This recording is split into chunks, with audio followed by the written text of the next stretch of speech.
Hi there, everyone. My name is Christian Eschbach, and welcome to another one of my album reviews. Today, I'm going to have a little fun and piss off a lot of people. I'm going to be talking about Evanescence Fallen. This album came out in 2003, and between my ex-wife, my daughter, and every other female that karaoke's a Stam song, or the songs from this album, I have grown a distinct appreciation for hating this album. Now, I have never heard anyone karaoke it badly. Let me be very clear, okay?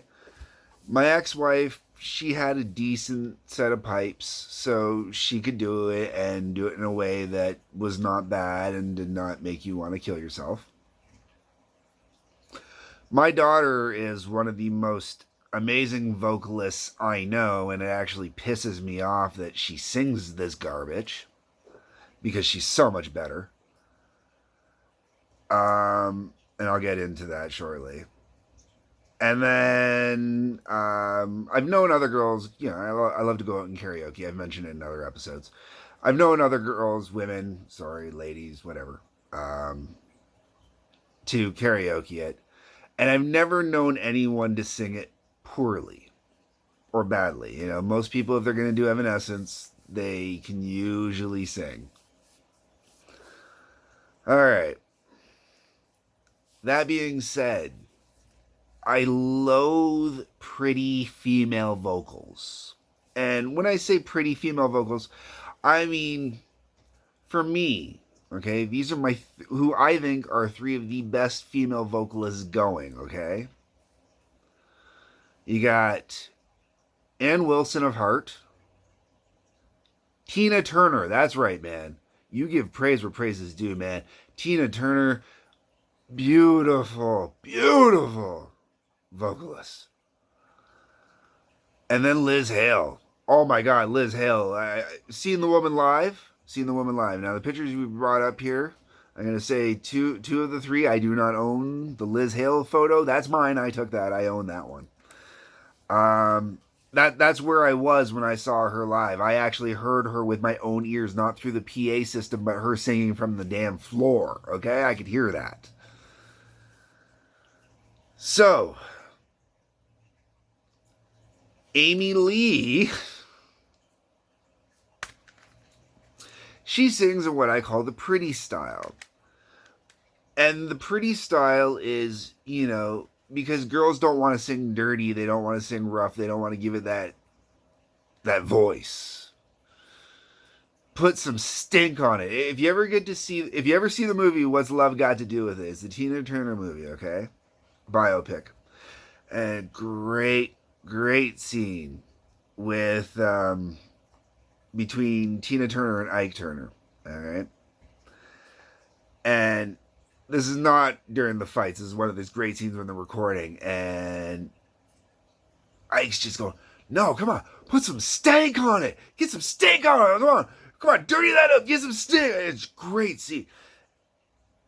And that's why Tina Turner has such a great voice, man. She knows how to put some stink on it. And Liz Hale, man, oh my God, yes! Yes, she knows how to. One, the woman is an amazing vocalist. That woman has range and pipes, and she can sing. She can sing. She could sing pretty if she wanted to sing pretty. She does. I've heard her sing pretty live. She can sing pretty. That's easy. Singing pretty for girls is easy. Liz, she goes and she sings dirty. I mean, I hate to use the phrase, but she puts her balls into it. You know what I mean? Same thing with Tina Turner and Ann Wilson, man. They put their balls into it. I don't know how to put it better than that because there's the definite difference. And pretty vocals are nice every once in a while, but an entire album of pretty vocals,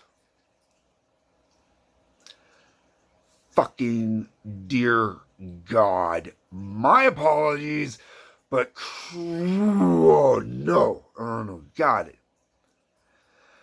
Now, to go with that, I haven't even gotten into the songs yet. To go with that, this entire album is so depressing and somber, and you just. This is an album to commit suicide by, okay? Seriously, it's just dark and depressing and dreary and just. Oh my god. Everything that was wrong with this type of music is this album from my perspective, okay? You know, I just never wanted it's because of stuff like this that Nickelback got so popular. You want to know how Nickelback got so popular? Because of stuff like this. Because, well, you got stuff like this that was depressing the living hell out of you. You needed something to pick you up, and that was Nickelback. All right?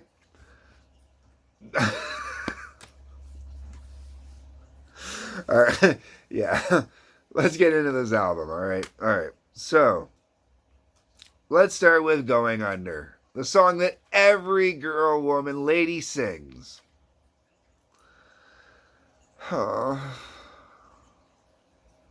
No. Stop saying so pretty.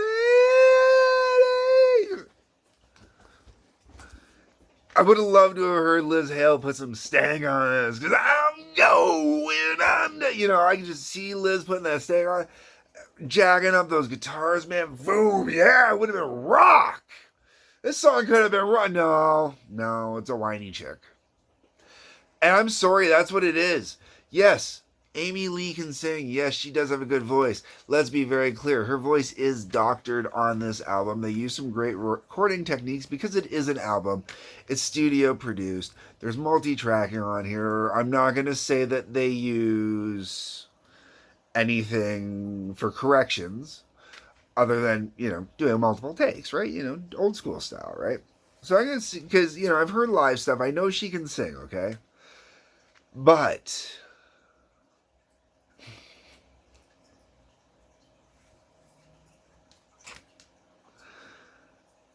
she whines the whole damn album, and it starts right here. Like, if you're listening to Going Under and you already are getting annoyed with her whining,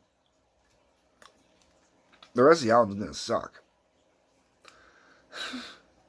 Then we get to Bring Me to Life. Bring Me to Life, the only song on this entire album that has some real gravitas to it. And if you listen, it's purposely when the guy starts singing. When Amy's singing, the song is pretty, and not pretty, but it's very melodramatic, and it's very, very emo, whiny, you know, gothy chick. Oh my god. And I like Typo Negative, and I'm talking about the whining here, okay? And that's the problem. She actually sounds like she's whining. Bring Me to Life. So, once again, great opportunity to really kind of jack it up. But where they need it jacked up and they need to have power, they literally put a guy into it because she can't do it, I guess. You know, she doesn't have the ability to really just kind of give it. You know, I don't know. At least not on this album, she didn't. Everybody's Fool. Now, let's be clear. These three songs, as much as so far as I've been complaining, they're not bad songs, okay? And then when you get to the fourth song, My Immortal, okay, the first four songs really comprise a very solid start to an album, a very solid start to a band, okay? Everybody's Fool is a good tune. It really is. It's not a bad tune. And My Immortal, I like piano pieces. They're really pretty. My Immortal for me just is like Going Under, way overdone. I've heard it so many times. Every time someone goes to sing it, I want to go up and punch them in the damn head. Alright? Except for my daughter. My daughter is the only one I don't want to punch in the head when she sings these because she's my daughter. I love her. But I really wish she would go to doing better vocalists because she's got some great range. I've mentioned before when I was talking about the Pretty Reckless. I can't think of what's her name from the Pretty Reckless at the moment. But I love the Pretty Reckless. I think they're fantastic. Okay? Great vocals. Awesome vocals. Fantastic. Not my top three, but my top three are hard to compete with. She's got great pipes, though. Great rock pipes, especially. And I love when my daughter does Pretty Reckless songs because she does them better. She sings them better. Like, my daughter's pipes are that much better, I think, naturally. My daughter could easily do Hailstorm. Easily without trying. And, do Liz Hale's voice. I guarantee you she could match Liz Hale. No problem. But she feels this compulsion to sing this type of stuff instead because, oh, it's prettier, it's nicer, and blah, blah, blah. That's the problem. Is this kind of ruined female singing for me for a while. Really, it did, man. That's why when my daughter brought the Pretty Reckless home for the first time, I kind of hesitated before listening to it, and then I listened. Oh, whoa, the first four songs really good, but here's the thing: after you get through the first four songs, we hit AC/DC syndrome. The rest of the album sounds the exact same. I love AC/DC too, so when I say that, I'm saying it based off the joke. But really, you get through the first four songs, and then it's just kind of a repeat the rest of the way through on the pattern or whatnot. And all it is her whining and crying and hitting all these pretty notes. And the music's really cool, but it's really too somber. And, there's certain typo negative albums I don't listen to because they're just too damn depressing for me. World Coming Down, for example, is just too damn depressing. But, My Immortal, beautiful, pretty song with the piano and stuff like that. It's not bad. Then you get Haunted. Haunted is totally forgettable. Haunted sounds like Bring Me to Life or Going Under, or a combination of the two. Tourniquet, kind of the same thing. I know that one was kind of popular. I never quite got why. Imaginary, the lyrics are interesting. The song itself is whatever. But it sounds like everything else you've already heard already. Like, there's nothing new at this point really going on there. Then we got to Taking Over Me, which I just completely honestly blank on. It's the same. Hello's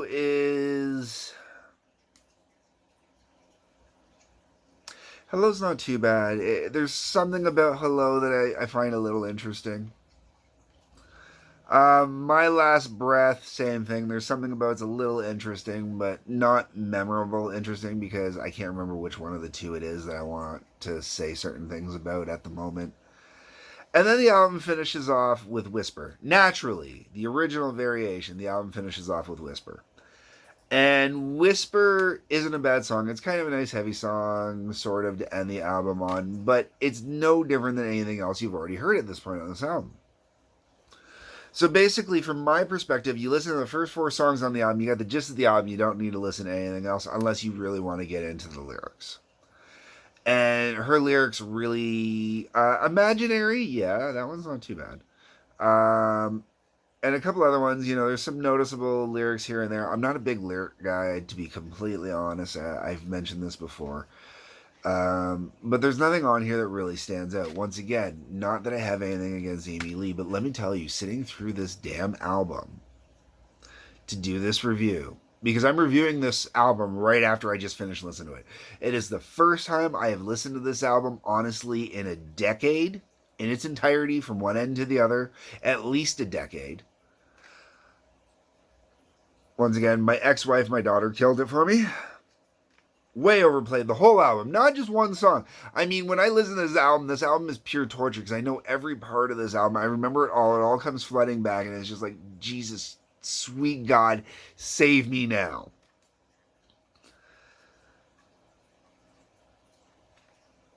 Musically, it's not a bad album.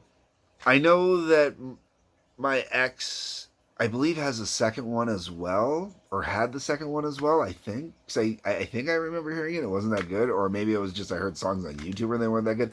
I don't remember. Thank God Evanescence kind of went the way of the dinosaur in the house. I know my daughter is, I think, still listening to them. I think she mentioned them. The other reason why I really have a huge detraction for this album, and Amy Lee in particular with her singing, is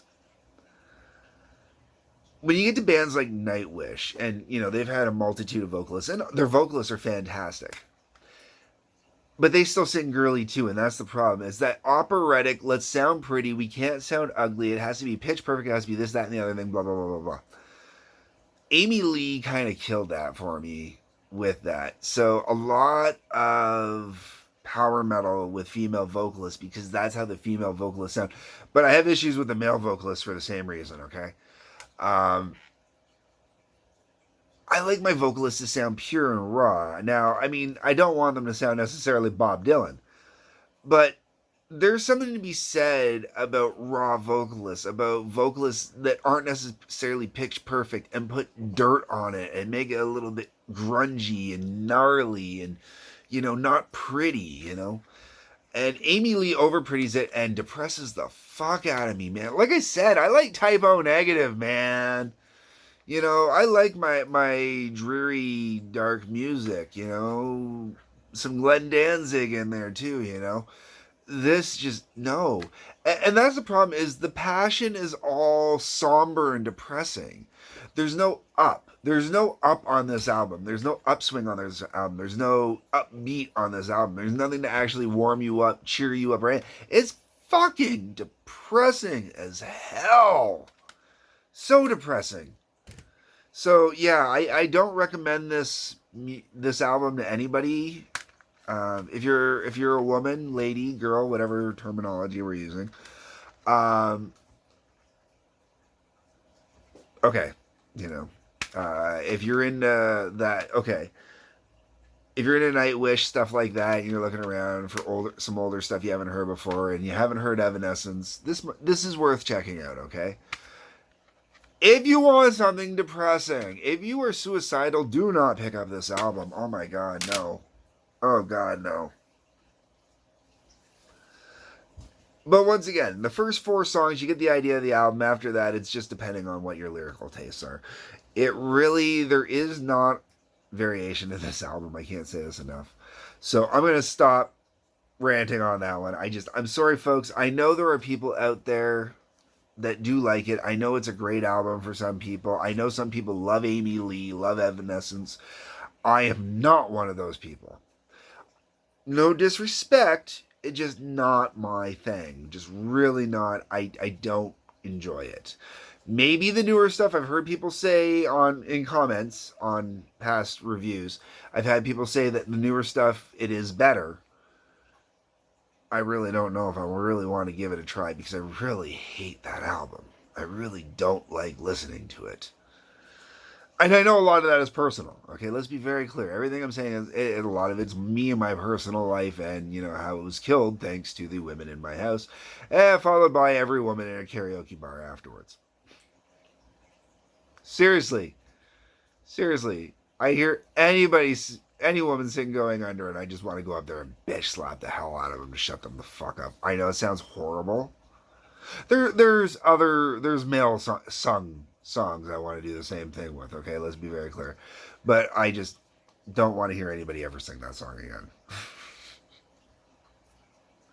The funny part is I'm saying we're the first 4 songs. You listen to the first 4, that's AED. Those are also the 4 I want to hear the least. Okay? I'm not a huge fan of Imaginary either. I really don't like that. My ex-wife used to sing the hell out of that one too. Once again, it has nothing to do with my ex-wife being a bad vocalist. I think she was a fine vocalist. She did it accurate, well presentation. Not complaints that way. My complaints are I just don't want to ever hear the fucking song again. My former guitarist, Jay, he feels the same way about Freebird because of me and my buddy Drew on Guitar Hero battling over it back and forth. The two of us battled over that song on Guitar Hero so badly for so long that every time Jay said he heard that song, he wanted to punch someone in the head. That's how I feel about Evanescence. Anyways, folks, I'm done. Comments, let me know what you think. Blast away, it's okay. I won't take it personally. I've given a good reason why I'm not into it. I hope you can accept that. Comment section, mention that. Hit the like button, hit the subscribe button. Share button doesn't hurt. Otherwise, peace, love, and take care.